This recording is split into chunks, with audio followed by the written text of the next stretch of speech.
கரூர் சம்பவத்தை எதிர்த்து எதிர்க்கட்சி வந்து சிபிஐ விசாரணை எல்லாருமே கோரினாங்க. ஆனா நேற்று நீதிபதி ஒரு கண்டனம் தெரிவிச்சிருக்கிறாரு. அவங்க அதாவது தலைமை பண்பே இல்லாத ஒருத்தர், ஜனங்க அந்த அளவுக்கு பாதிக்கப்பட்டவங்கள விட்டுட்டு போயிட்டாருன்னு அப்படி நீதிபதி ஒரு கண்டனம் தெரிவிச்சிருக்காரு. அது எப்படி சார் பாக்குறீங்க நீங்க சட்டத்துறை அமைச்சரா? அப்படி அல்ல, அவர் நீதிபதி சொல்றாரு, அது போய் நம்ம குறித்து சொல்லக்கூடாது. அது அது அதான் மெயின். அவங்க மெயினாக என்ன சொன்னாலும் ஒன்றும் பண்ண முடியாது, கேட்டுக்கொண்டிருந்தான். ஆனால் உண்மையை சொல்லியிருக்காங்க, அவ்வளோதான். அதே போல 210 தொகுதியில வந்து அதிமுக இந்த தடவை 2026 ஜெயிக்கணும் எடப்பாடி பழனிசாமி பேசுறாங்க.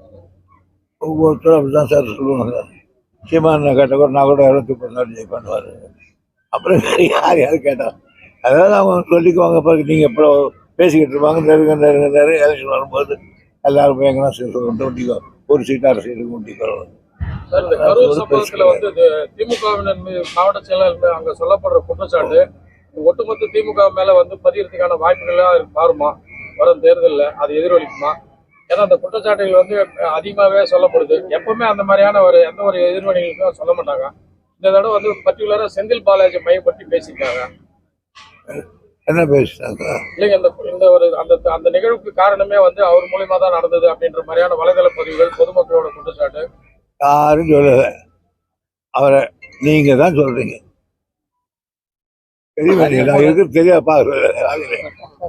அதே போல கள்ளக்குறிச்சி சம்பவத்துக்கு நேரடியா போவாத சிஎம் கரூர் சம்பவத்துக்கு ஏன் உடனடியா போனாரு? விசாரணை குழு ஏன் உடனடியா அமைச்சாரு? இவர் நாட் ரீச்சபிள் சிஎம் அப்படின்ட்டு அண்ணாமலை ஒரு காட்டமா பதிவு பண்ணியிருக்காரு.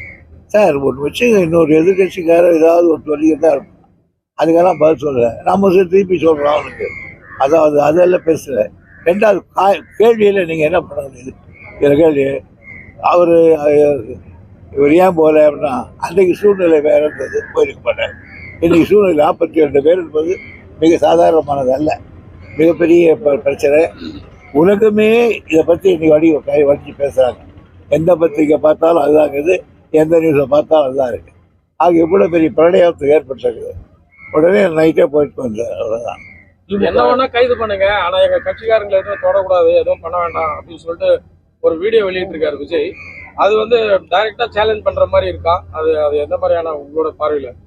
அவருடைய ஒரு தலைவர் அவரு சொல்றாங்க, அவர் தக்கபடி அந்த கட்சிக்கு என்ன பேசணும் அதை பேசுறார். அரெஸ்ட் பண்ணணும்னு நிலை வந்தா அரெஸ்ட் பண்ணுவாங்க, தேவையில்லைன்னா அனாவசியமா நாங்க யாரையும் அப்படி அரெஸ்ட் பண்றது இதை செய்ய மாட்டோம்.